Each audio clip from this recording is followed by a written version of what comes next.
licorice juice.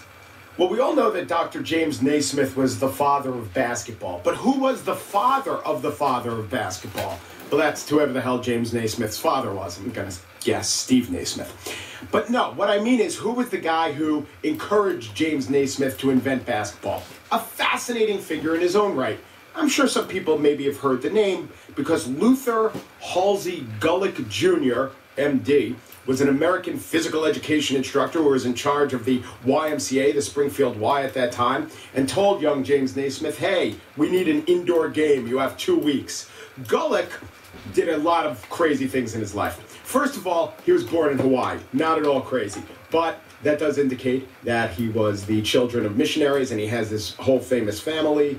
Gulick went on to study at Oberlin, where I'm sure he got a lot of sensitivity training, but he also came up with a lot of healthful and a lot of recreation ideas that are still used today. He designed the logo that eventually became the YMCA's logo. He lectured people at the Olympic Games. He, like I said, went to Springfield and pretty much gave the inspiration to start basketball. He started the Campfire Girls with his wife. He was the president of the American Physical Education Association, of the Public School Physical Training Society. I love that. And he founded the Playground Association of America, which I would join if it were available. But now it's the National Recreation and Park Association, which to me is just some catch-all for Penn State linebackers and their majors.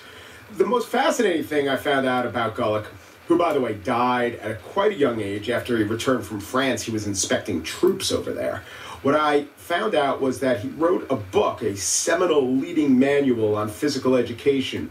There's an actual link to the book, and this thing is called 10 Minutes Exercise for Busy Men, a complete course in physical education. And the cover of this book was quite arresting because it depicts a man clutching a mantle, engaged in some sort of physical activity, but you're not sure what it is. But this man is buck naked. He is naked. And as you read through this book, which was published in like 1910 or something, most of the demonstrations of how to do these activities are illustrated by buck naked men. Now, not the pulleys, right? The pulleys, I guess, there was some sort of wire consideration, so those guys have clothes on. But all the stretching and all the jumping jacks, these are all just naked men from 1910. And then at the end of the book, they have a lot of ads. This guy was big on dumbbells and he was big on weightlifting. He also enjoyed the wands and the Indian clubs, which have gone the way of, I don't know, the American Playground Association.